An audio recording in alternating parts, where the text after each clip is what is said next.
Well, I'm shifting it toward next season. I don't know if we're going to see him right away next season. I think eventually, if he gets his life in line, obviously he'll get another opportunity. But now with the Cowboys kind of pretty much earmarking that they're not interested, all of a sudden the possibilities for Johnny Manziel are drying up. And then when you have his own father coming out saying things like he's concerned he's not going to be alive at 24, that kind of signals there's much more going on than just football. And he first needs to clean up his life before he can get back to the NFL. No question about it. And, there's a lot. Jimmy Haslam is the owner of the Browns. Said they've reached out to him numerous times without a response. He said, quote, "We're not worried about Johnny, the football player. We're worried about Johnny Manziel, the person." His agent turned his back on him. It's unfortunate for him. But we'll see. I guess the Johnny Manziel story is not going to end on a great note. No, there's an old adage that says help isn't for those who need it; it's for those who want it. And to this point, Johnny Manziel hasn't wanted it. Plenty of people have reached out from the Cleveland Browns, certainly, and he was in rehab once, to his family, who you can say whatever you want about them because they've taken some hits in this too because they're well off, and there's talk about entitlement and things like that. But he tried to get him into rehab. And you mentioned his agent. His agent, let him go as a client to give him a wake-up call. He wants to help him as a human being, as an individual. And to this point, he hasn't accepted any of these avenues, and that sets off some dangerous bells at some point. And it's a realization that he's going to have to come to himself before he can actually be helped. John, Roger Goodell today, the State of the NFL address. How did you feel that he did? What were some of the major topics? We aired the first 20 minutes or so. From what I heard, some of the things that we heard, I didn't hear all of it, but some of the things that I heard was Monday night game in Mexico City, the possibility of a UK team and expanding into the UK at some point, that's all sold out. Ticket sales very good there. The female Rooney Rule. What are some of the things that stood out to you, and how do you think he did today? Well, I think Roger himself needs some help and some other issues.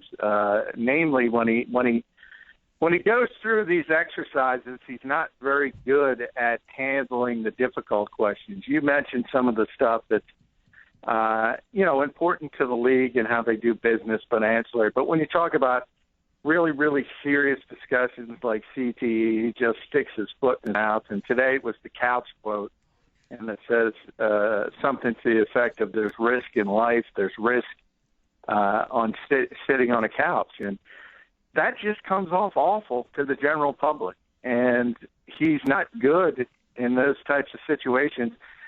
And there's the famous quote from Joe Maroon. It's famous now. He's the medical director of the NFL, who talked about youth football being less dangerous than, say, riding a bike or riding a skateboard.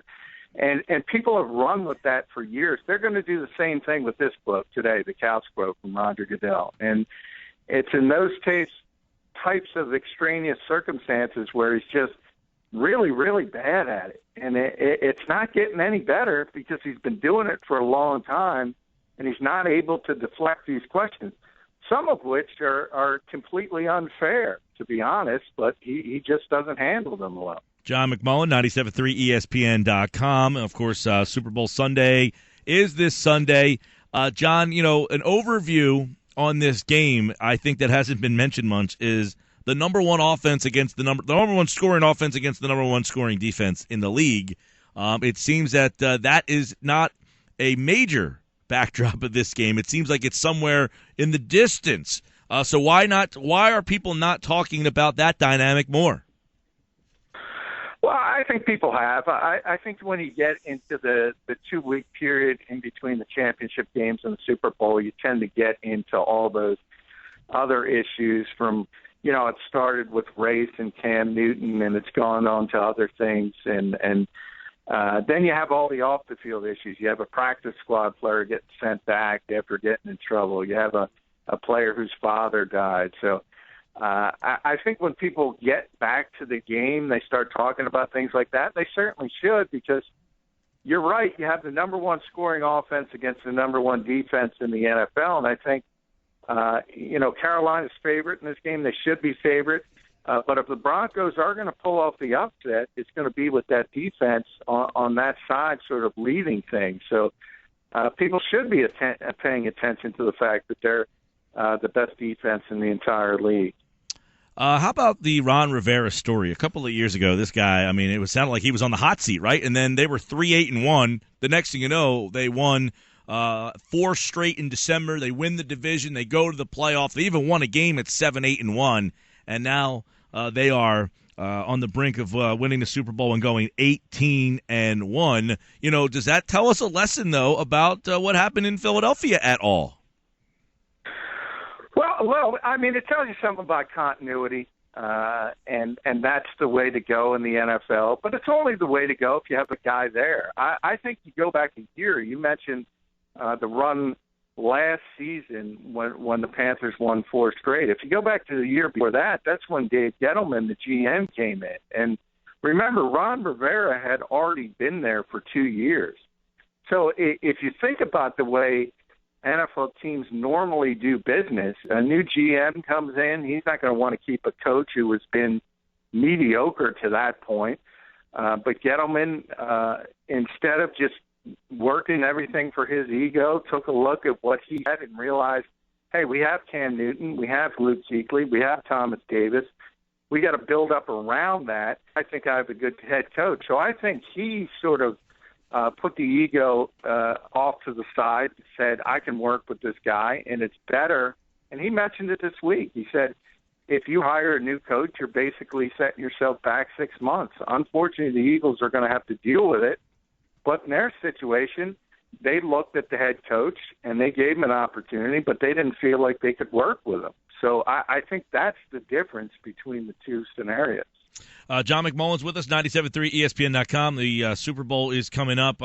We'll get John's pick on it and key to the game in just a minute here. And, we talked about Goodell, in his press conference, kind of State of the Union, State of the NFL today. How about your thoughts when you take a look at this, John, and, this could be Peyton Manning's last ride here, his last game. Is this an important game for his legacy? I think to a lot of people it is, and I think to the casual fan it's very, very important because there is that narrative that he has often come up short on the big stage. I think to hardcore football people understand how consistent he's been over his career. I don't think the difference from being 2-2 in the Super Bowl versus 1-3 means all that much. He's one of the all-time greats. He will be win or lose after Sunday's game, but certainly to a group, it means a lot. And to get that win, even though it's really, whether he wins on Sunday or loses, Mike, the bottom line is he hasn't played well this season, and he's on the last legs of his career. So what happens against the Panthers really doesn't define what he was at the apex of his career when he was the best quarterback who ever lived. So that's kind of, looking at your question and maybe putting it off a little bit, but it's the truth. The reality is to some people it means everything, and to the people who really understand football, it doesn't mean all that much. Give me your thoughts on the investigation then from the Peyton Manning side that got out there, the investigative, them trying to look some things into the Al Jazeera documentary. Well, it was a Washington Post story from Will Hobson. He's a guy who I used to work with, so he's a tremendous investigative reporter. He won a Pulitzer Prize in Tampa, and he did a great job in that story. And I think a lot of people who looked at it sort of took the headline out and looked at the wrong part of it, in the fact that there was a 911 call, and that was sort of splashy news. But the real news was the Washington Post confirmed that Ashley Manning, Peyton's wife, did indeed get a package of medicine from the Geyer Clinic. And that's the interesting part. There's smoke to this story. There's no question about it. And, one of the reasons, besides the fact that there's not going to be a lot of places for Peyton Manning to play next season, he might want to retire and walk away, is to try to make this story go away. Because you can take HGH for certain health reasons, but they're very few and far between. And generally, you're not going to be prescribed it from an anti-aging clinic. So that begs some serious questions that he might have to answer. Certainly, it would be more under the microscope if he returned next season. John, give me your pick. Who wins and why? Super Bowl 50. Well, I think the Panthers win the game because they're the best team. As you mentioned, 17-1. I think Cam Newton's probably the most unique player we've ever seen at the quarterback position. And that dual threat is just too difficult to deal with. And I think at this stage of his career, Peyton Manning just can't keep up offensively with what Carolina will be able to do. And I don't think they're going to go nuts against that great defense, but I think they'll get 23 or 24 points, and I think you'll see sort of a 24-13 type of game. All right, John McMullen has more on the Eagles and the NFL, of course, over at 97.3ESPN.com, at JF McMullen on Twitter. On the eve, of course, for us for Super Sunday. We know it is 2 days away, but this is our final show. Before there, John goes Carolina over Denver. I'll have my pick coming up in about an hour. Thanks, John. Have a great weekend. Enjoy the game. Hey, you too. Thanks, Mike.